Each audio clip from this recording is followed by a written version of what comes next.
ተፈጸመ ናሁ ማህሌተ ጽጌ ስሙር የተወደደ የአበቦች ምስጋና ማህሌተ ጽጌ።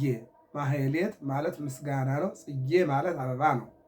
ተፈጸመ ማህሌተ ጽጌ ማለት የአበቦች ምስጋና ተፈጸመ ማለት ነው። በስመ አብ ወወልድ ወመንፈስ ቅዱስ አሐዱ አምላክ አሜን። በዓለም ላይ የምትኖሩ ኦርቶዶክሳውያን የእግዚአብሔር ልጆች ሰላም እግዚአብሔር ይብዛላችሁ። ከመስከረም 26 እስከ ህዳር 5 ድረስ ያለው እንግዲህ 40 ቀን ማህሌተ ጽጌ ወይም ዘመነ ጽጌ ወይም ሆራ ጽጌ ወይም ዘመነ ማርያም ወይም ዘመነ ክርስቶስ ተብሎ እንደሚታሰብ እንደሚነገር ብዙ ጊዜ ተነጋግረናል፣ ተማምረናል። እንግዲህ የጅማሬ ባለቤት እግዚአብሔር የፍጻሜ ባለቤት ነው። ጅማሬን የሰጠ አምላክ የፍጻሜ ባለቤት ነው። እንግዲህ እንደ እግዚአብሔር የተጀመሩ ነገሮች ሁሉ ፍጻሜያቸው ያምራል፣ ይጠናቀቃሉ ማለት ነው እና ጥቅምት 30 እንደ ዕለተ እሑድ የ2018 ዓመተ ምህረት የጽጌ መጨረሻ ሰንበት ነው። ከዚያ ሲቀጥል ደግሞ በሚቀጥለው የዛሬ ሳምንት ቅዳሜ እንዳጠቃላይ ደብረ ቁስቋም ወይም ሚጠት ወይም ስደት ዓርብ የስደቱ ዘመን ያልቃል። ቅዳሜ በ6 ህዳር 6 ቁስቋም ይባላል። ቁስቋም የተራራ የቦታ ስም ነው። እመቤታችን ከ3 ዓመት ከ6 ወር በኋላ ስትመለስ ያረፈችበት ቦታ ነው። ያም እንግዲህ የእረፍት ቀን ወደ ቤተ መቅደስ ገብታ ልጇን ይዛ እረፍት ያደረገችበት ቀን ስለሆነ ያው የመጨረሻው ማጠናቀቂያው ተብሎ ይወሰዳል ማለት ነው። ነገር ግን የሚያልቀው ህዳር 5 ነው። 40 ቀን የሚሞላው እዚህ ጋ ነው። ያኛው ግን ሚጠት ወይም ደግሞ የእረፍት ቀን የመልስ ቀን ደብረ ቁስቋም ያረፈችበት ታላቅ ዕለት እንደሆነ ነው የሚነገረው ማለት ነው። እንግዲህ ዛሬ የምንነጋገረው ስለ አፈጻጸም ጉዳይ ነው። ፍጻሜው ያማረ ጅማሬ ይላሉ አባቶቻችን። አንዳንዱ ጅማሬው ያምርና ፍጻሜው አያምርም። አንዳንዱ ደግሞ ፍጻሜውም ጅማሬውም ያምራል ማለት ነው እና ለምሳሌ አሁን ይቺ ዓለም ጅማሬዋ በኦሪት ዘፍጥረት ምዕራፍ 1 እንደው ስንመለከት ሰማይን ከላይ ሰቅሎ መሬትን ከላይ መስርቶ በሰማይ ከዋክብት ፀሐይ ጨረቃን አደረገና በመሬትም እጽዋትን፣ አትክልትን፣ አዝሪትን፣ የሰው ልጆችን፣ እንስሳትን፣ አራዊትን፣ አዕዋፋትን አድርጎ ሁሉ ያማረ ነው አለ እግዚአብሔር ይላል። ከእሑድ ጀምሮ ዓርብ 22 ስነ ፍጥረት በሰው አጠናቀቀ። ምን አለ መጨረሻ ላይ ግን ይህ ሁሉ ያማረ የተዋበ ነው አላያችሁ? የፍጻሜም የጅማሬም አንድም የጅማሬም የፍጻሜም ባለቤት እግዚአብሔር የፈጠረው ፍጥረት ሁሉ መልካም እንደሆነ ያማረ የተዋበ እንደሆነ ይናገርና እሑድ የጀመረውን ዓርብ ተፈጸመ ብሎ ያጠናቀቃል ማለት ነው። በሌላ መልኩ ይህን ዓለም ፈጥሮ ጀምሮታል። ፍጻሜ ያለው የመወሰድ ማለት ነው። ይሄ የተዘረጋው ዓለም ይጠቀለላል። ይጠቀለላል ማለት ነው። ስለዚህ ይቺ ዓለም የተመሰረተችበት አለ። እንደገና ደግሞ ይህና በነፋስ ኃያል ተቀጠቅጦ ለሂማረ ተርሴስ በነፋስ ይህን ዓለም ደግሞ የሚበትንበት የሚጠቀልልበት ጊዜ አለ ማለት ነው። የዘረጋው በቃሉ ነው። እንደገና በቃሉ ደግሞ ነፋሳትን ደግሞ ያዝና ዓለምን ወይ ያፈርሳል ወይ ይሰበስባል ማለት ነው። ይህን ነው የሚናገረው። ወደ እኛ ስንመጣ ሰው ለምሳሌ የሚጸነስበት ጊዜ አለ፣ የሚወለድበት ጊዜ አለ። የህፃንነት የሚጸነስበት ጊዜ 9 ወር ከ5 ቀን ነው፣ ይፈጸማል ማለት ነው። 9 ወር ከ5 ቀን ሲፈጸም ተወልዶ ምን ይሆናል? ህፃን ይሆናል ማለት። የህፃንነት ጊዜው ደግሞ ምን ይሆናል ማለት ነው? ይፈጸማል ማለት ነው።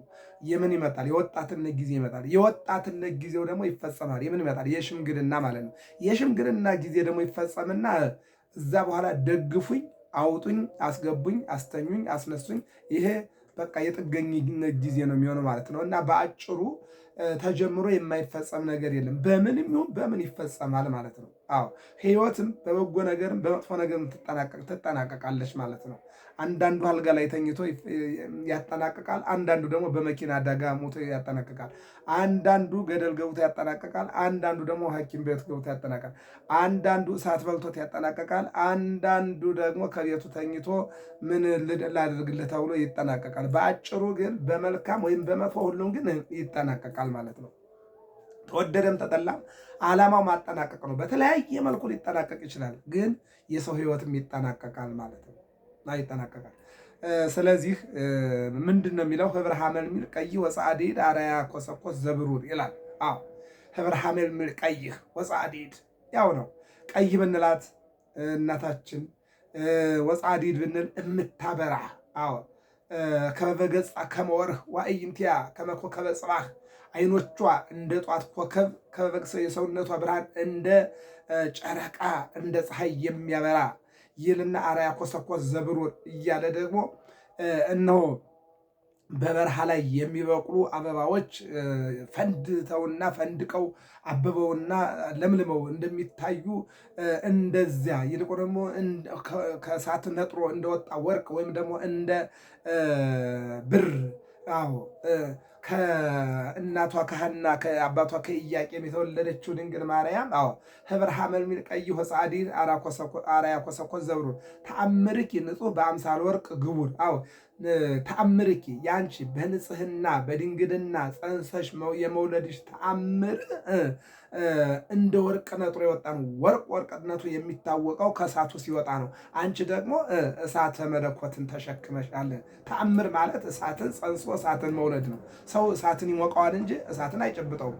ሰው እሳትን ይጠቀምበታል እንጂ እሳትን አይለብሰውም። ልብሱ እሳት፣ ክዳኑ እሳት። አዎ ፎኑ እያዋቂ ይሄ ቅዳሴ ማርያም ላይ አባ ሕርያቆስ ልብሱ እሳት ነው አለ፣ ክዳኑ እሳት ነው አለ። አዎ እሱን ስትሸከሚው ስታዚው ስትጸንሽው እነሆ አላቃጠለሽም የሚለውንም ተረጉሞ ተፈጸመ ናሁ ማኅሌተ ጽጌ ስሙር የተወደደ የአበቦች ማኅሌት ተፈጸመ። ምን ማለት ነው? አንደኛው ከሰኔ ጀምሮ እስከ መስከረም ያለው የልምላሜ የቅጠል ጊዜ ነው፣ የአበባ ጊዜ ነው። ከዚያ በኋላ የመጣው ደግሞ ዘመነ መርህ ነው። ዘመነ ምንድን ነው? ክረምት ከመጣ በኋላ ቀጥሎ መኸር ደግሞ ቀጥሎ ይመጣል ማለት ነው። ክረምት ማለት የሚበቅልበት፣ ክረምት ማለት የሚያለመልምበት፣ መኸር የሚለው ደግሞ ከአበባ ወደ ፍሬ ከፍሬ ደግሞ ወደ መሰብሰብ የሚመጣበት ነው ማለት ነው። ከክረምት በኋላ እንግዲህ ጽጌ ይመጣል ማለት ነው። ከመከራ በኋላ ምን መጣ ማለት ነው? መሰብሰብ። ከመከራ በኋላ ደስታ መጣ ማለት ነው። ለምሳሌ ብሉይ ኪዳን የመከራ ዘመን ነበረ። በብሉይ ኪዳን የመከራ ዘመን አባቶቻችን ብዙ ነገር አይተዋል ማለት ነው። ወደዚህ ስንመጣ ዘመነ ክርስቶስ ስንል ደግሞ የደስታ ዘመን፣ የትንሣኤ ዘመን፣ አዎ የሕይወት ዘመን ማለት ነው። የመለወጥ ዘመን ማለት ነው። ይቀጥልና ክረምት ጨለማ ነው፣ ዝናብ ነው፣ የመከራ ዘመን ነው። ወደ ጥቅምት ስንመጣ ደግሞ የመኸር ዘመን ነው። ምንድን ነው ማለት ነው?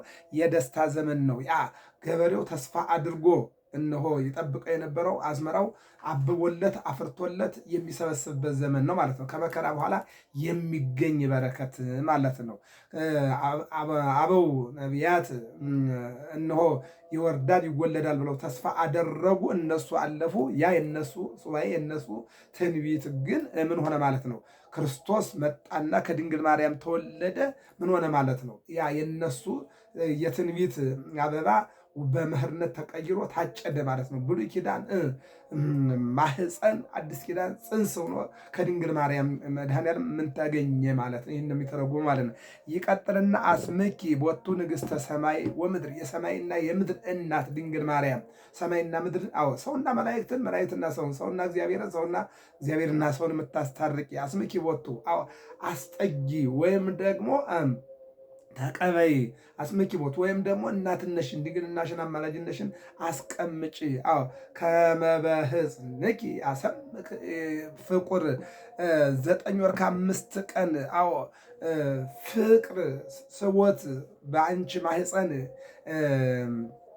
መድኃኔ ዓለምን ከመበህፅንኪ እንደተጠጋ ከስጋሽ ስጋ ከነፍስሽ ነፍስ በማኅፀንሽ 9 ወር ከ5 ቀን እንግዳ ሆኖ እንደኖረና እንደተቀበልሽውና እናትነትን አዎ እንደተፈቀደልሽ ይህንንም የማኅሌት አገልግሎት ከልጅሽ ከወዳጅሽ ከኢየሱስ ክርስቶስ ጋር በጎ ነው ደግ ነው ተቀብዬዋለሁ ብለሽ እንድትቀበይን የሚለውን አባ ጽጌ ድንግል የደረሰውን ድርሰት ነው የምንመለከተው ማለት ነው። ሌላው ማኅሌተ ጽጌ ላይ ይሄኛው ሰቆቃወ ድንግል ነው። ደግሞ አሁን የምንቀጥለው አሁን ያልነው ማኅሌተ ጽጌ ነው። ህብረ ሐመል ሚል ቀይ ማለት ማኅሌተ ጽጌ ነው። አሁን ደግሞ ሰቆቃወ ድንግል ላይ ነን። እስከ ማይዜኑ እግዝእትየ ማርያም እመቤቴ የድንግል ማርያም ወይ እስከ መቼ ድረስ ውስተ ምድረ ነኪር ትሄልዊ በሰው ሀገር በማታውቂው መልክዓ ምድር በመንከራተት በረሃብ በጽም በመከራ እያለቀሽ እስከ መቼ ትኖሪያለሽ? ምእመናን እስከ መቼ እየተገፋፋን እንኖራለን? እስከ መቼ እየተጠላላን እንኖራለን? እስከ መቼ እየተጨካከን እንኖራለን? እስከ መቼ አንዱ በይ አንድ ተመልካች ይሆናል? እስከ መቼ አንዱ አሳዳጅ ሌላኛው ተሰዳጅ ይሆናል? እስከ መቼ አንዱ ኗሪ ሌላኛው አኗኗሪ ይሆናል? አሁን ምን አለ አባ ጽጌ ድንግል እስከ ማይዜኑ እግዝእትየ ማርያም ውስተ ምድረ ነኪር ትሄልዊ በሌሎች በክፎች ሀገር በማታውቂው መልክዓ ምድር እስከ መቼ ድረስ በመለመን በማልቀስ ትኖሪያለሽ እያለ ይናገራል። ትኖሪያለሽ ጥያቄ ነው። እስከ መቼ ድረስ? አይበቃም ወይ? ይበቃል። ስደቱ አይበቃም ወይ አለ። በእውነት ዛሬ በዘመናችን ወጣቱ ፍልሰት ላይ ነው ያለው፣ ስደት ላይ ነው ያለው። ወጣቱ ቢሆን ብቻ ቢሆን አይገርምም። አረጋውያን ጭምር ሳይቀሩ እየተሰደዱ ነው ያሉት። ስደት አይበቃም ወይ? መከራ አይበቃም ወይ? መበላላት፣ መጠፋፋት፣ መገዳደል፣ መጨካከን አይበቃም ወይ? ይህን ነው የሚተረጉም። ሀገርኪ ናሁ ገሊላ እትይ፣ ወደ ናዝሬት ወደ ገሊላ ወደ ሀገርሽ ተመለሽ። ተመለሽ፣ ስደቱ ይበቃል። ለወልድኪ ሕፃን ዘስሙ ናዝራዊ። ናዝራዊ የተባለ ሕፃን ልጅ ለክብረ ቅዱሳን በከመ ኦዝያን ዜናዊ እምግብፅ ጽዎ አቡሁ ራማዊ። ትናንትና ላይ አባቱ ወደ ግብፅ ጠራው፣ አሁን ላይ ደግሞ ወደ ኢየሩሳሌም ጠራው አለ። የማቴዎስ ወንጌል ምዕራፍ 2 ላይ እንደምንመለከተው ሰብአ ሰገል ጌታ ስጦታ ሲያመጡለት ሄሮድስ አየና ጠየቃቸው። አምላክ እንደተወለደ ንጉሥ እንደተወለደ የአይሁድ ንጉሥ የተወለደው የአይሁድ ንጉሥ ወዴት ነው እያሉ ነበር የመጡትና እሱ የወሰደው ምንድን ነው? መቼም ንጉሥ ሳይገል አይነግስ፣ ወይ ገሎኝ ወይ አሳዶኝ ነው ብሎ ሳያሳድደኝ ላሳደው፣ ሳይገለኝ ልግደለው ብሎ ተነሳና እነሱ ከሄዱ በኋላ ይመለሳሉ ብሎ ቢጠብቅ ሲቀሩበት እነሆ ሰራዊቱን፣ ጠበኞቹን፣ አማካሪዎቹን ጠራና ሕፃን ንጉሥ ተወልዷል አሉ፣ የሰማችሁት መረጃ አለ ወይ ብሎ ጠየቃቸው። ከ2 ዓመት ወዲህ በትንቢት ደረጃም በመረጃ ደረጃም እንደተወለደ እየሰማን ነው፣ ቦታውም ቤተልሔም አካባቢ ነው እየተባለ ነው ብለው ሲያማክሩት ወይም ሲነግሩት የ2 ዓመት ሕፃናት በመላምት ማለት ወይም በግምት ከእነዚህ ውስጥ ሕፃኑ ያ ንጉሥ ይሆናል የተባለው ይገኛል በማለት 14,000 ሕፃናት ከ100,000 በላይ ማለት ነው። ከዛ በላይ ሕፃናት አለቁ። በአንዱ ድንኳን እየመዘገበ በሁለተኛው ድንኳን እያረደ የወላድ ያለሽ እስከሚባል ድረስ እነዚህ ሕፃናት ሁሉ አለቁ። በምን ከተባለ ከዚህ መካከል አንዱ ሕፃኑ ያ ንጉሥ ይሆናል የተባለው ሕፃን ሳይገል አይነግስ፣ ሳያሳድድ አይነግስምና ስለዚህ ከነዚህ መካከል እሱን አገኘዋለሁ በሚል እነዚህ ሁሉ ሕፃናት አለቁ። እንደውም በዚህ በሰሜኑ አካባቢ የቤተ ክርስቲያን የሳር ክፍክፍ ክዳኑ ያለቁት ሕፃናት፣ እንደገና ማገሩ ደግሞ ያለቁት ሰማዕታት ብሎ አባቶቻችን ያንን ያስቀምጣሉ ማለት ነው። ቁጥራቸው የማይታወቅ በጣም እልፍ በእልፍ የሆኑ ቢሊየን በቢሊየን የሆኑ ሕፃናት አልቀዋል። ከዚህ መካከል ማን አለ ተብሎ ክርስቶስ አለ ተብሎ ዛሬም ለአንዱ የተባለው የሞት ድግስ ለሌላኛው እየሆነ ትውልዱ ምን እየሆነ ነው ማለት ነው? እያለቀ ነው ያለው። በእውነት ልናስተውል ያስፈልጋል። እንዴ ህዝብ ከሌለ አገር ምን ያደርጋል? አገር እኮ ለህዝብ፣ ህዝብ ደግሞ ለሀገር ነው አይደል እንዴ? መልካም ሰዎች ሀገርን ያለማሉ፣ ክፉ ሰዎች ሀገርን ያጠፋሉ። መጥፎ መሬት ገበሬውን ራብተኛ ያደርጋል፣ መልካም መሬት ደግሞ ገበሬውን ሀብታም ያደርጋል። ስለዚህ ሁላችንም ከመጥፎ መሬት ላይ መቼም ሰው አያበቅልም፣ ከመልካሙ መሬት ላይ ነው። መልካም መሬት እንድንሆን የእግዚአብሔርን ቃል በልባችን እንድናፈራ የአምላካችን የእግዚአብሔር መልካም ፈቃዱ ይሆንልን። ስለዚህ ምንድነው ያላት ቅዱስ ገብርኤል በዮሴፍ ላይ ለአረጋዊ ዮሴፍ ተንስ ንሳ ሕፃነ ወእሞ ወጉየ ብሔረ ግብፅ፣ የሕፃኑን ነፍስ የሚፈልግ ሊገለው ሊያጠፋው የሚፈልግ ንጉሥ ተነስቷልና ይዘህ ሂድ አለው። ይህንን የመጀመሪያ ጥሪ ነው። የምን ጥሪ ነው? ይዘህ ተሰደድ፣ ይዞ ተሰደደ። ማን? አረጋዊ ዮሴፍ። ወደየት? ወደ ግብፅ። ወደየት? ወደ ኢትዮጵያ። በተከታታይ ተማምረኗል፣ እሱን አንመልሰውም። አሁን ላይ ግን ዘመነ 1 ዓመት ወአዝማነ 2 ዓመት ወመንፈቀ አዲ 3 ዓመት ከ6 ወር 1262 ቀን ከተፈጸመ በኋላ የሕፃኑን ነፍስ የሚፈልገው ያ ሄሮድስ ሞቷልና ሕፃኑንና እናቱን ይዘህ ተመለስ። ይሄ የመልስ ጥሪ ይባላል። የመጀመሪያው ጥሪ ይዘህ ተሰደድ ነው። አሁን ደግሞ ይዘህ ተመለስ ነው። የመጀመሪያው ጥሪ አሁን ለምሳሌ በሰርግ ደረጃ ላይ የመጀመሪያው ጥሪ ናና ሙሽሪትን ውሰድ ነው። ሁለተኛው ጥሪ ደግሞ ሙሽሪትን መልስ ነው። የትናንቱ ጥሪ ይዘህ ተሰደድ ነው። የዛሬው ጥሪ ደግሞ ይዘህ ተመለስ ነው። የትናንቱ ጥሪ ልጁን ንጉሱ እንዳይገለው ይዘህ ጥፋ ነው። የዛሬው ጥሪ ደግሞ ንጉሱ ሕፃኑን ሊገል የነበረው ሙቷልና፣ አሳዳጁ ተሰዷልና፣ ገዳዩ ሙቷልና ሕፃኑን ይዘህ ተመለስ ነው። አያችሁ፣ እይተርፍ ግፍ ለዘእሜሁ ጎንደ ይላል። አዎ ቢዘገይ እንጂ ግፍ አይቀርም። ሁሉም የዘራውን ነው የሚያጭደው። ስንዴ የዘራው ስንዴ ነው የሚያጭደው። ጤፍ የዘራው ጤፍ ነው የሚያድረው። ጤፍ ዘርተህ ገብስ አታጭድም በእርግጠኝነት። አዎ ክረምት በበጋ ነው የሚቀየረው። መዝራት በማጨድ ነው የሚቀየረው። ቀን በሌሊት ነው የሚቀየረው። አዎ ቅዝቃዜ በሙቀት ነው የሚቀየረው። አይተዋል። ስለዚህ ስደት በመልስ ይቀየራል። ክፉነት ደግሞ ያው በዛው በክፉነት ይቀየራል ማለት ነው። እና የዘራውን ስለምታጭድ አሁን ምን አለ? ያ አሳዳጁ ተሰዷል፣ ገዳዩ ሞቷል። ሄሮድስ አለ። አዎ የሚገርመው ነገር በዚህ ምክንያት በክርስቶስ ምክንያት ብዙ የሞቷል። ለምሳሌ ዘካርያስ ካህኑ ማቴዎስ ወንጌል ምዕራፍ 23 ላይ የምናየው ነው። ሄሮድስ ድንግል ማርያምን ከልጇ ጋር ቢያጣ፣ አዎ ሲጸነስ የአባቱን አፍ የዘጋ ሲወለድ የአባቱን አፍ የከፈተ ሕፃን አለ፣ እሱ ሲያዝ ሌሎቹንም እናገኛለን የሚል መረጃ አግኝቶ ዘካርያስን አዎ አስፈለገው፣ በቤተ መቅደስ አገኘው። ሕፃኑን ዮሐንስንና ኤልሳቤጥን ግን መልአኩ ቅዱስ ገብርኤል እንደ ድንግል ማርያምና እንደ ጌታ እንደ ዮሴፍ እንደ ሰሎሜ አዎ እሱ እየጠበቀ እሱ መንገድ እያመላከተ እሱ ፀሐዩን በደመና እየጋረደ ቅዱስ ገብርኤል ይመራቸው ነበረ። ቀጠለና ዮሐንስንም እንደሚገሉ ታውቆ ኤልሳቤጥን ወደ ሲና ይዘሽ ተሰደጂ፣ ዮሴፍ አረጋዊን ድንግል ማርያምን ወደ ግብፅ። አያችሁ፣ በተለያየ ቦታ ስደት መጥፎ ነው። ዛሬ ለዚህ ነው አንዱ ወደ የመን ነው፣ አንዱ ደግሞ ወደ ኬንያ ነው፣ አንዱ ደግሞ ወደ ሱዳን ነው። ሰው በአንድ ቦታ አይሰደድም። ስደት የመልካም ምድር ጉዳይ አይደለም። ሀገራችን ኢትዮጵያን ከስደት እግዚአብሔር ይሰውርልን። ስለዚህ ወደ ሲና ኤልሳቤጥ ልጇን ዮሐንስን ይዛ ተሰደደች። ድንግል ማርያም ደግሞ ልጇን ይዛ ወደ ግብፅና ወደ ኢትዮጵያ ተሰደደች። ሁለቱም ተሰደዱ ነው።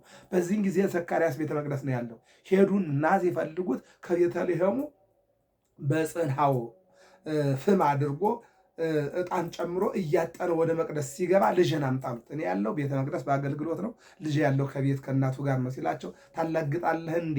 ቤት እኮ ሄደን ቤቱ ተዘግቷል የለም አሉና በመቅደሱና በመሰዊያው በቤተልሔሙና በቤተክርስቲያኑ ማለት ነው መካከል ላይ አንገቱን ቆርጠው ጣሉት። አንገቱን ቆርጠው 70 ዘመን ፈላ። ያንን ደም ማን ያቆመው? የቱ ጸሎተኛ? የቱ ትንቢተኛ? አዎ የቱ ብቃት ያለው ሊያቆም ይችላል? መጨረሻ ላይ ግን የ7 ሰው ደም ተገብሮ ያ ደም ሊቆም ይችላል። ደሙ ቆመ። ኢይነጽ ደም እንበለ ደም እመይታጸብ በማይ፣ በውሃ ብታጥበው ደም ያለ ደም አይነጻም። አየው፣ በቅጠል ስህተትን አመጣ አዳም። ጌታ ደግሞ በስህተት የመጣውን ቅጠል ሊያርም ቅጠል ለበሰ ሲወለድ። በእንጨት አዳም ስህተት ፈጸመ፣ እንጨቱን ጨብጦ ቅጠሉን ቆረጠ። መድኃኔ ዓለም ደግሞ እንጨት ተሸክሞ በእንጨት ተሰቅሎ ዓለሙን አዳነ። አየው፣ ይሄ ነው። ለምሳሌ ቃየል አቤልን ገደለው። ቃየልን እግዚአብሔር ያስገደለው በደግ ሰው አይደለም፣ ከሱ ባነሰ በአይነ ስውር ከሱ በሚከፋ አስገደለው ማለት ነው። ይሄ ነው የክፉ ሰው መጨረሻ ግብአቱ ወይም ደግሞ አፈጻጸሙ በእንዲህ አይነት መልኩ ጠንካራ ነኝ ያለው በደካማ ነገር ሲወድቅ እናየዋለን። ለምሳሌ ጎልያድ 40 ዘመን ሙሉ እስራኤልን እያስፈራራ ፍልስጤምን እየገዛ የኖረው ጉልበተኛ ባለብረት፣ ያ ምንድን ነው ያደረገው? ሳኦልን ንጉሱን ወስዶ በጥሩር በሰይፍ ወይም ደግሞ በመጋዝ ወይም በሌላ ዘመናዊ መሳሪያ አላስገደለውም። እንደ እረኛውን በግ የሚጠብቀውን ዳዊትን አመጦ በወንጭፍ ድንጋይ ነው ያስገደለው። አየው፣ ባለብረቱን ብረት ለበሱን በድንጋይ እንዲሞት ነው ያደረገው። ለምን ካል አሸናፊ እግዚአብሔር ስለሆነ ማለት ነው። 150 ብረት ብትሸከም እግዚአብሔር ካልረዳ ስለማይሆን ማለት ነው። አይሆንም፣ እግዚአብሔር ሲረዳ ነው። ለዚህ እኮ ነው ብዙ ሀገራት የምንመለከት በአንደኛ በህዝብ ቁጥራቸው፣ ሁለተኛ በመሳሪያ ብዛታቸው፣ ሌላ በልምዳቸው በላይሰንሳቸው ብዙ ነገር ግን አይደለም። እስራኤልን ተመልከቷል። ምንም እንኳን ያ ሁሉ መከራ በዛች ሀገር ስላለፈ የትንቢት መፈጸሚያ ብትሆንም ነገር ግን ኃይለ እግዚአብሔር ከእሷ ጋር አይለይም። ይህን ማመን ያስፈልጋል። እግዚአብሔር ከአንተ ጋር እስካለ ድረስ ሁልጊዜም ቢሆን አሸናፊ ነው። ይህን ማየት ያስፈልጋል ማለት ነው። ስለዚህ ሞተ ሄሮድስ። ጌታ ከእናቱ ጋር እነሆ ወደ ናዝሬት ተመልሶ አደገ ነው የሚለን። ስለዚህ በማቴዎስ ወንጌል ምዕራፍ 2 ላይ ያለው ይዘህ ሽሽ የሚለው ቃል ይዘህ ተመለስ በሚል ተመልሷል። ለምሳሌ የዮሐንስ ወንጌል ምዕራፍ 2 ላይ እመቤታችን ጌታን የወይን ጠጅ እኮ የላቸውም አለች አይደል? አሁን የወይን ጠጅ የላቸውም የሚል ጥያቄ ብቻ ነው እዚህ ጋር ያለው። ሌላው ጊዜ ያልደረሰም ከአንቺ ጋር ምን አለኝ የሚለው ነገር በዕብራውያን የራሱ ትርጉም አለው፣ የራሱ ጉዞ አለው። ግን በአጭሩ ወደ ብዙ ትርክትና ወደ ብዙ ትርጓሜ ሳንሄድ ጥያቄው ምንድን ነበር ነው? የወይን ጠጅ አልቋል። አሁን ይህ ተመለሰ አልተመለሰም ነው። የእመቤታችን ቃል ተፈጸመ። ምን ተብሎ?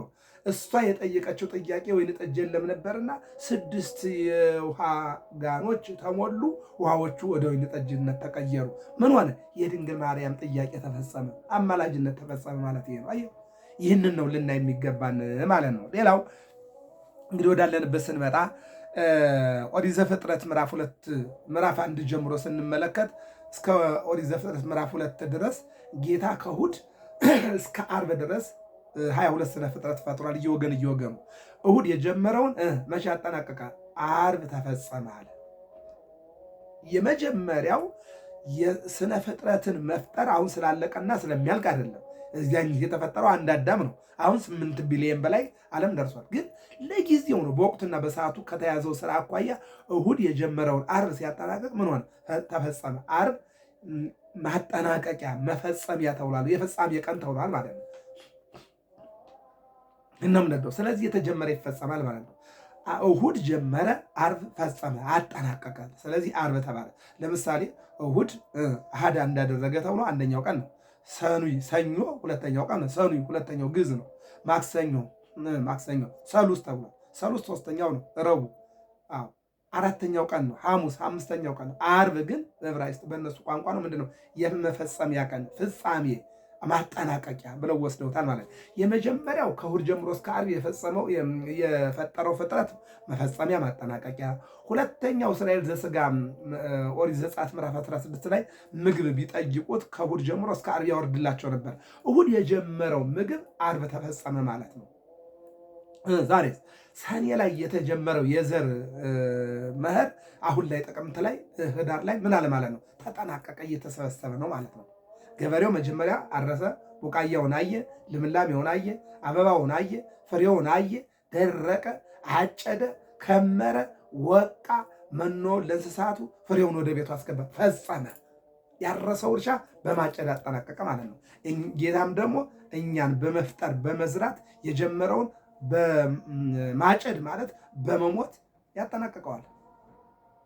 የሚያጭዱ መላእክት ናቸው። ዛሬ የሚያጭዱ ገበሬዎች ናቸው፣ ቅጥረኞች ናቸው። መጨረሻ እኛን የሚያጭዱን ደግሞ መላከ ሞት ነው።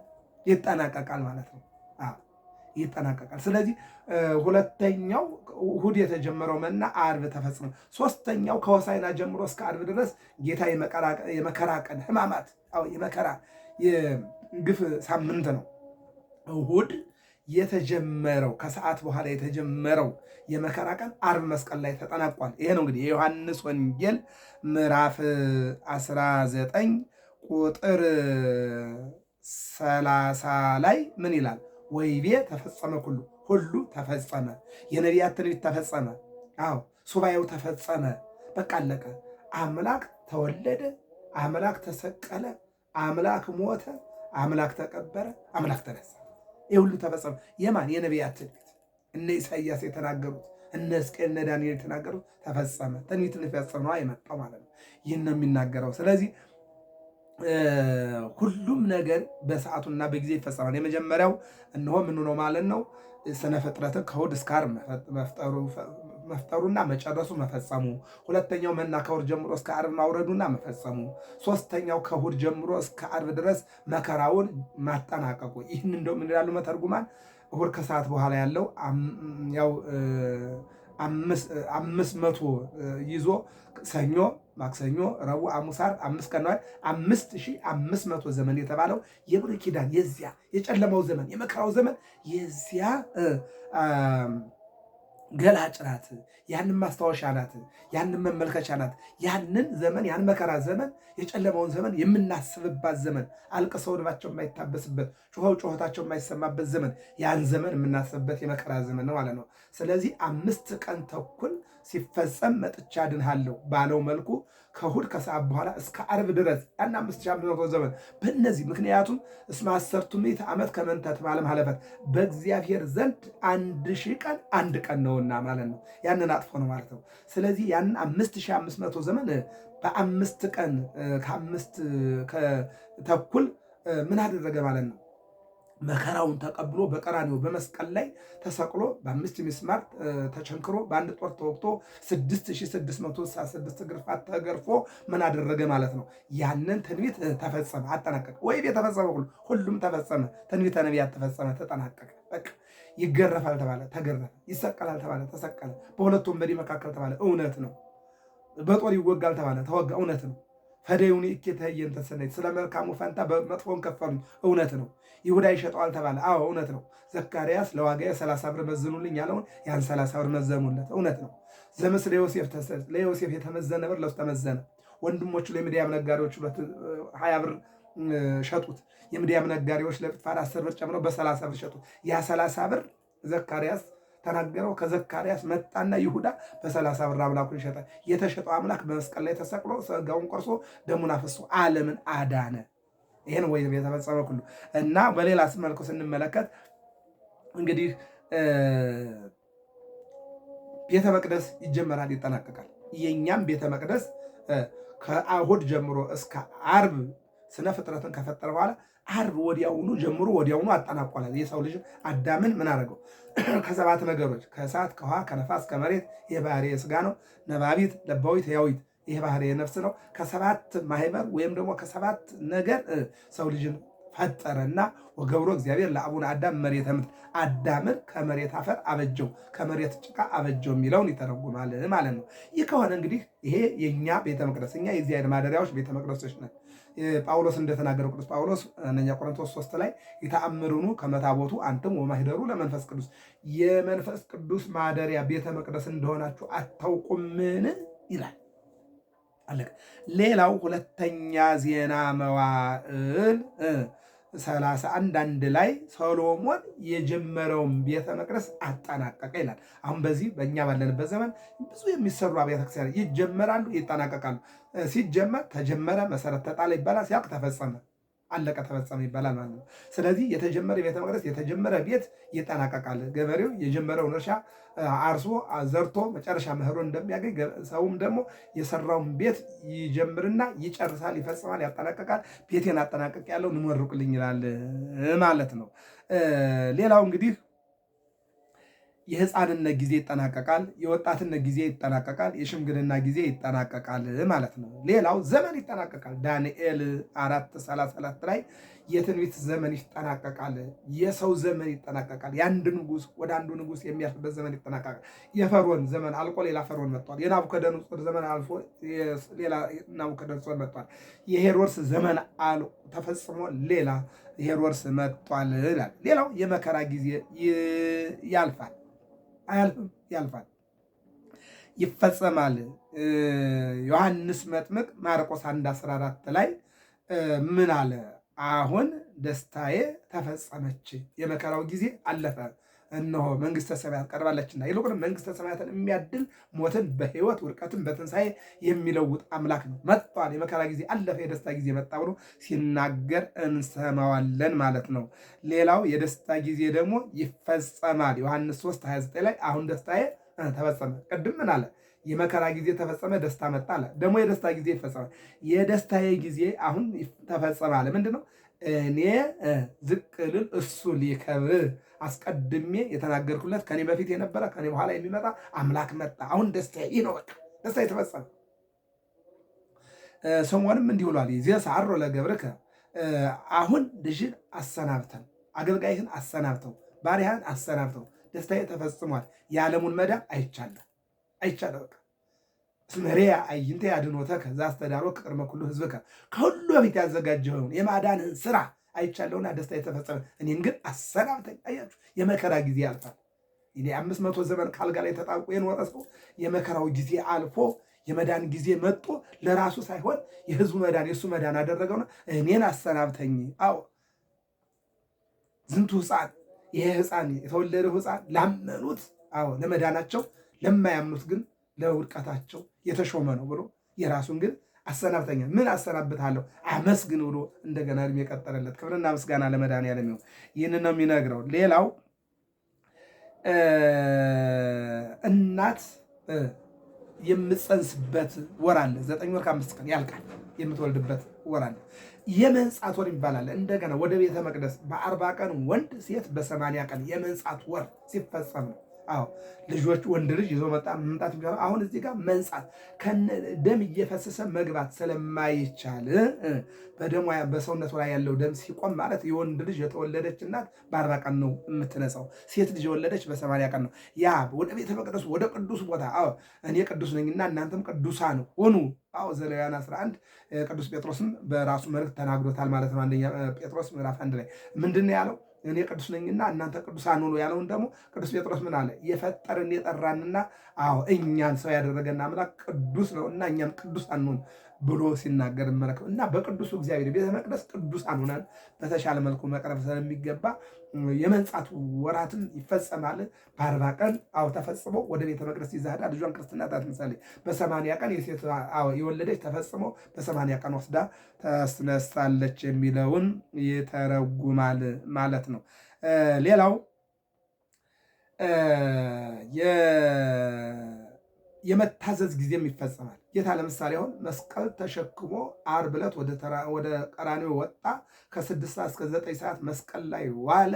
አዎ ከዚያ 12 ሰዓት ላይ መጥቶ ነፍሶ ለሞት ነፍሱን አሳልፎ ሰጠ። የመታዘዝ ሰዓት 33 ዓመት ከ3 ወር ወደዚህ ዓለም መጥቶ በስጋ የታዘዘበት ዘመን ተፈጸመ። አያችሁ የመታዘዝ ዘመን ይፈጸማል። ታዛዡ አዛዥ የሚሆንበት ጊዜ አለ። አዛዡ ደግሞ ታዛዥ የሚሆንበት ጊዜ አለ። ይፈጸማል፣ የማይፈጸም ነገር የለም የሚለውን 2ኛ ቆሮንቶስ 10:6 ላይ መታዘዛችሁ በተፈጸመ ጊዜ አለ። ይህን እንዳትረሱ ይለናል፣ ይነግረናል። ያዕቆብ 2:23 ላይ አብርሃም አመነ ጽድቅም ሆኖ ተቆጠረለት የተባለው ተፈጸመለት አለ። ተፈጸመለት አለ። ይህንን ነው የሚናገረው። ይህን የሚናገረው እንግዲህ ማን ነው? ሐዋርያው ያዕቆብ ነው። ሐዋርያው ያዕቆብ በነገራችን ላይ የእግዚአብሔርን ቸርነቱን ከገለጡ ሰዎች አንዱ ሐዋርያ ነው። ምንድን ነው ያለው? ሃይማኖትህንና ስራህን ለይተህ አሳየኝ። ምግባርህን ሃይማኖትህንና ምግባርህን ለይተህ አሳየኝ። አዎ ምግባርህ የቱ ነው? ስራህ የቱ ነው? ይልና አብርሃም አመነ እምነቱ ጽድቅ ሆኖ ተቆጠረለት ሲል እምነቱ ብቻ አይደለም። እምነቱ እግዚአብሔርን አምኖ መውጣቱ ነው። ስራው ደግሞ ካረጀ በኋላ የወለደውን ልጁን ይስሐቅን ሰዋልኝ ሲለው ወደ ሞሪያ ተራራ ይዞ ሄዶ ሊሰዋ ሰይፍ ከላዩ ላይ ማስቀመጡ ነው፣ ቢላ ማስቀመጡ ነው። እግዚአብሔር ግን በአንተ ልጅ ደም ዓለም አይድንም በአንድያ ልጅ ነው ብሎ አውረደ ሎቱ ቤዛሁ በጋሁ ዛቅሬንቱ ሳቤቅ በግ አወረደለት። በጉን ሰውቶ ልጁን ወደ ቤቱ ይዞ ገብቷል። ስለዚህ እምነትና ስራና እምነት አይለያዩም፣ ሊለያዩ አይችሉም። ነፍስና ስጋ ከተለያዩ ነፍስ ወደ ፈጣሪዋ ትመለሳለች፣ ስጋ ደግሞ ወደ አፈርነቱ ይወርዳል። ስራና ሃይማኖት ከተለያዩ አንተ እብድ ነው የምትሆነው። ስራ አለቀ።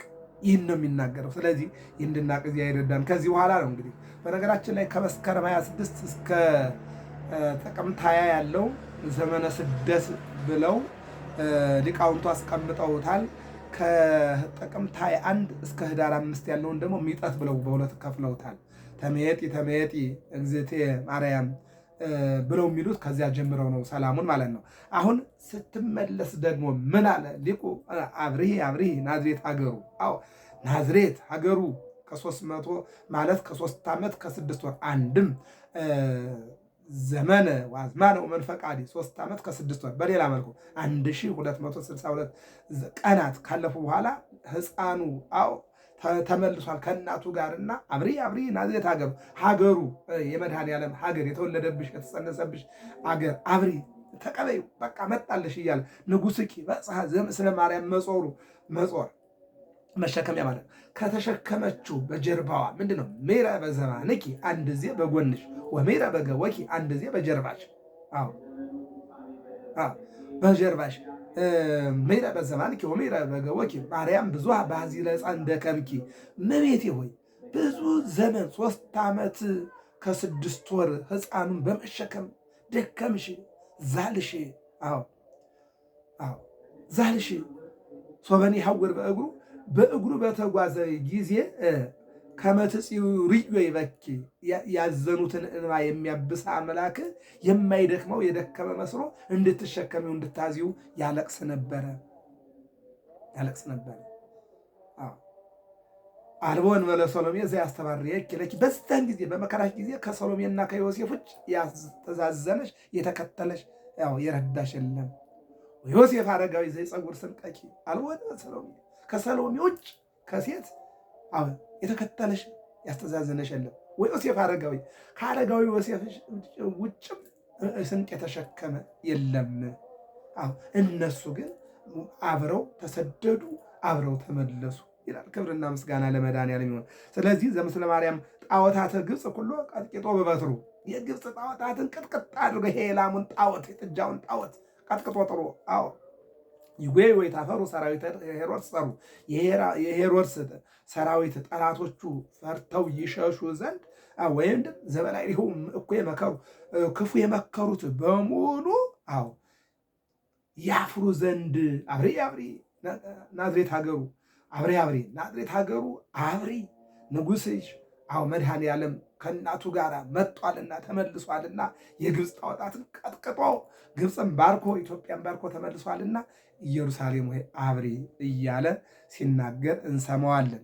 በመጨረሻ ላይ ግን ምንድነው? ስብሐት ለኪ ማርያም በስብሐት አፈናዊ። እመቤታችን ሆይ ምስጋናን በሚቀበል በሚልክና ያሲቶ ካፊ የሚሰጥ የሚቀበል አምላክ በሱ ዘንድ ስብሐት ለኪ ማርያም በስብሐት ወልድ ተፈናዊ፣ በላኪ በአብ በተላኪ በወልድ ስብሐት ለኪ ማርያም በስብሐተ መንፈስ ቅዱስ ማህያዊ፣ በሰረጸ በመንፈስ ቅዱስ የወልድ የባህሪ ሕይወቱ በሆነ በመንፈስ ቅዱስ ውስተ ስእለትነ አይዛነ መንፈስ ጽሕዊ። ልመናችንን በእውነት አይዛነ መንፈሳዊ ጆሮ በዛ አድምጠሽና ተመልክተሽ ወዲ በዛቲ ጸሎት ሰላመ ከአዊ በዚች ጸሎት በዚህ በማሕሌተ ጽጌ በሰቆቃወ ድንግል ሰላምን አድን ይልና ሊቁ ይናገራል። እንግዲህ የጀመርነው ተፈጸመ ናሁ ማሕሌተ ጽጌ ስሙር ኅብረ ሐመልምል ቀይ ወጻዲድ ታምርኪ ንጹሕ በአምሳለ ወርቅ ግቡር ተፈጸመ ናሁ ማሕሌተ ጽጌ ስሙር አስምኪ ቦቱ ንግሥተ ሰማያት ወምድር ከመ በሕፅንኪ ያሰምክ ፍቁር ብለን ማሕሌተ ጽጌ የተነሳን ሰቆቃወ ድንግልንም ጨመርን። አሁን ስብሐት ለአብ ስብሐት ለወልድ አኩቶ ወለመንፈስ ቅዱስ ሰላም ዘአካለኒ ፈጽመቶ ላነሳሳን ላስጀመረን ላስፈጸመን ለአብ ለወልድ ለመንፈስ ቅዱስ ምስጋና ይድረሰው የሚለው ይተረጉማል። ለተአምርኪ ድንግል ለለ ጊዜ ወጣን እኮ አንብቦቶ ለማንበብ ለመጸለይ በጀመርኩ ጊዜ ወይም ዜማውን በጀመርኩ ጊዜ ወይም ወረቡን በጀመርኩ ጊዜ በጽድቅኪ ለእገሬ ስሪ ፍኖቶ በጽድቅሽ በእውነት በእናትነትሽ በአማላጅነትሽ መንገዱን ስሪ፣ መንገዴን አቅኒ አስተካክይ፣ ወደ ልቡናዬ ፈጽሚ ተምኔቶ የልቡናዬንም ምኞቱን አሳኪ አጠናቂ። ተፈጸመ ናሁ ማሕሌተ ጽጌ የጽጌው ማሕሌት የአበባ ማሕሌት የሊቃውንቱ ማሕሌት የቅዱስ ያሬድ ማሕሌት የአባ ጽጌ ማሕሌት የእመቤታችን ማሕሌት የመድኃኔ ዓለም ማሕሌት ተፈጸመ። 2018 ዓመተ ምህረት ወርሃ ጽጌ ተፈጸመ ብለን እንድናጠናቀቅ የረዳን አምላክ የሀገራችን መከራ ፍጻሜ ያቅርብልን። የስደቱን መከራ ፍጻሜ ያቅርብልን። የመገዳደሉን፣ የመገፋፋቱን፣ የመጨካከኑን ጊዜ እነሆ አጠናቆ ፈጽሞ የደስታ አብሮ የመኖር አብሮ የመብላት አብሮ የመጠጣት አብሮ የመደሰት አብሮ የመሞት ዘመን ያድርግልን። ስብሐት ለአብ ስብሐት ለወልድ ስብሐት ለመንፈስ ቅዱስ ስብሐት ለእግዚአብሔር ኪያነ ዘፈጠረ ከመ ናምልኮ ስብሐት ለማርያም እማ አምላክ እግዝእትነ ወመድኃኒትነ ስብሐት ለመስቀለ ክርስቶስ ዕፀ መድኃኒት ኃይለነ ወፀዋንነ አነሳስቶ ላስጀመረን አስጀምሮ ላስፈጸመን ክብር ምስጋና ይድረሰው። አባቶቻችን ምን ይላሉ? እነሆ ፍጻሜን አሳምርልኝ ይላሉና የሁላችንን ፍጻሜ ያሳምርልን። ጅማሬው ያማረ ፍጻሜ ይላሉና ጅማሬያችን ባማረ ፍጻሜያችን አሳምሮታልና በእውነት የሀገራችንንም ደግሞ ጉዞዋን ፍጻሜዋን ያሳምርልን። ገብረ መስቀል ሚዲያ ነው። ሰብስክራይብ፣ ላይክ፣ ሸር አድርጉ። እግዚአብሔር አምላክ ሀገራችን ኢትዮጵያን ይባርክልን። የታሰሩትን ያስፈታልን። የተሰደዱትን ወደ ሀገራቸው ይመልስልን። የወደቁትን እቅፍ ድግፍ አድርጎ ያንሳልን። የተበተኑትን ይሰብስብልን። ጨካኞችን ወደ ራዕይ ይመልስልን። መገዳደልን ወደ አብሮ መኖርና ወደ ይቅርታ እግዚአብሔር አምላክ ይለውጥልን። የጊዜ ባለቤት እግዚአብሔር ሁላችንንም ይባርከን። ላይክ፣ ሸር፣ ሰብስክራይብ፣ ፎሎ አድርጉ። እንማማር፣ እንነጋገር። ጽዬ ብለን ተማምረን ወደ ክፍ የሚቀጥለው ደግሞ አስተምሮ ብለን እንቀጥላለን። እግዚአብሔር አምላክ ሀገራችን ኢትዮጵያን ይባርክልን።